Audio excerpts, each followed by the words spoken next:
सूर्य को देखा जाता है। जिस व्यक्ति के जीवन में सूर्य यानी पिता का अस्त हो जाता है, पिता नहीं रहता है, उस व्यक्ति का जीवन यानी कि उसके जीवन में कोई श्रेष्ठ व्यक्ति नहीं रहता, मार्गदर्शन नहीं होता किसी का, और ऐसी परिस्थिति में वो मनुष्य कहीं ना कहीं दिग्भ्रमित रहता है, दिशाओं से भ्रमित होता है।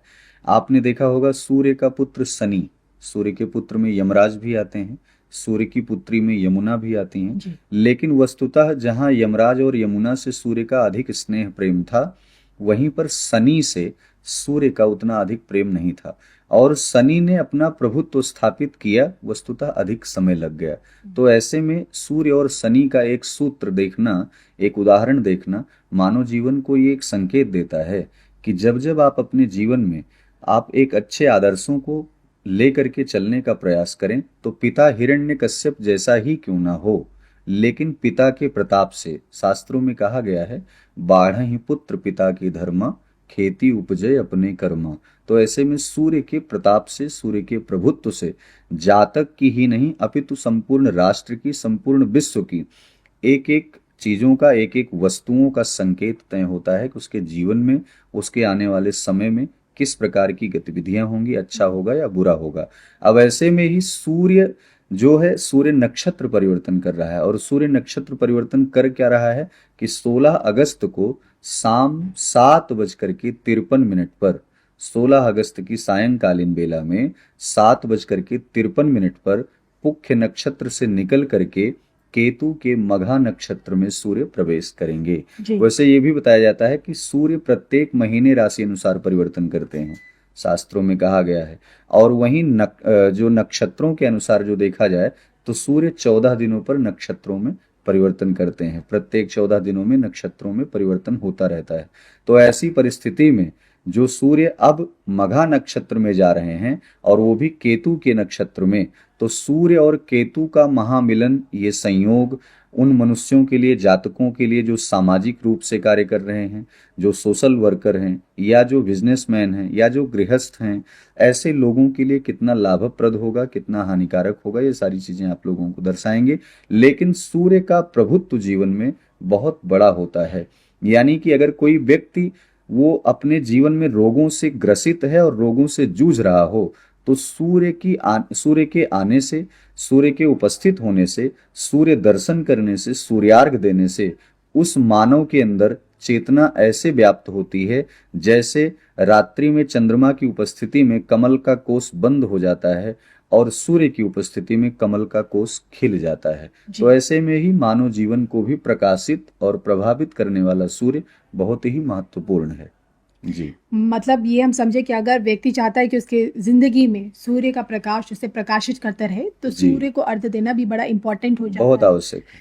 और इसी के साथ वो 3 चुनिंदा राशियां जो आपने चुनी है, जो आपको ऐसा लगता है कि सूर्य के इसी नक्षत्र परिवर्तन का फायदा उन्हें मिल पाएगा? बिल्कुल, जो मघा नक्षत्र में जन्मे हुए जातक हैं, उन मघा नक्षत्र के जन्मे हुए जातकों पर संपूर्ण रूप से प्रभाव ऐसा रहेगा जो कि अनुकूल साबित होगा। अनुकूलता में तमाम प्रकार से लाभ भी हो सकता है, आप यात्राएं भी कर सकते हैं। लेकिन 12 राशियों में 3 ऐसी मुख्य राशियां हैं जिन राशि के जातकों में काफी कुछ परिवर्तन देखने को मिलेगा। पहली राशि है मिथुन राशि। मिथुन राशि के जातकों के अंतर्गत देखा जाए तो उनके जीवन में तमाम प्रकार के बदलाव देखे जाएंगे। बदलाव में ये हो सकता है, यदि आप तमाम लंबे समय से सरकारी परीक्षाओं के लिए आप बार बार प्रयास करते हैं और असफल हो जाते हैं, तो इस नक्षत्र परिवर्तन से आपकी राशि में, मिथुन राशि में इतनी ऊर्जा की स्थिति हो जाएगी, ऊर्जायमान हो जाएगी कि आपके द्वारा दिया गया जो एग्जाम होगा, वो चाहे सरकारी हो या प्राइवेट हो, आपको सफलता अवश्य ही प्राप्त होगी।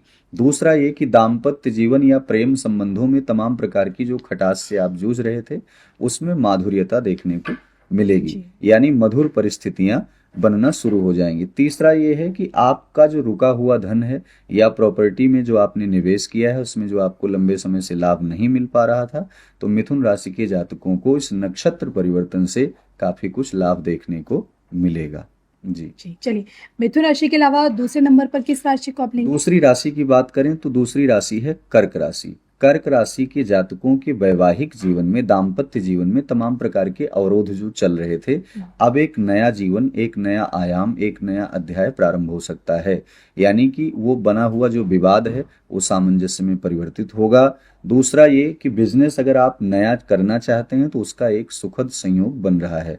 तीसरा कि प्रॉपर्टी का क्रय और विक्रय आपको बहुत सोच समझ करके करना होगा। चौथी चीजें ये है कि कर्क राशि के अंतर्गत आपको अपनी बनाई हुई प्राइवेसी, अपनी योजना बहुत ही संभाल करके, बहुत ही संयमित रूप से चलनी होंगी, क्योंकि आप बहुत ज्यादा भावनात्मक शैली में अपनी संपूर्ण बातें समाज के सामने रख देते हैं और उसका दूसरे लोग लाभ उठाने लगते हैं। जी। तीसरी राशि के अंतर्गत आता है वृश्चिक राशि। वृश्चिक राशि के जातकों को यात्राओं से बचना होगा। यात्राओं में आपको शारीरिक कष्ट और पीड़ा हो सकती है। इस नक्षत्र परिवर्तन से आपको सुदूरगामी यात्रा यानी विदेश यात्रा पे आप जाना चाह रहे हैं तो उससे आप बचें। यानी लंबी दूरी की यात्रा जो भी हो उसमें आपको शारीरिक अस्वस्थता महसूस हो सकती है।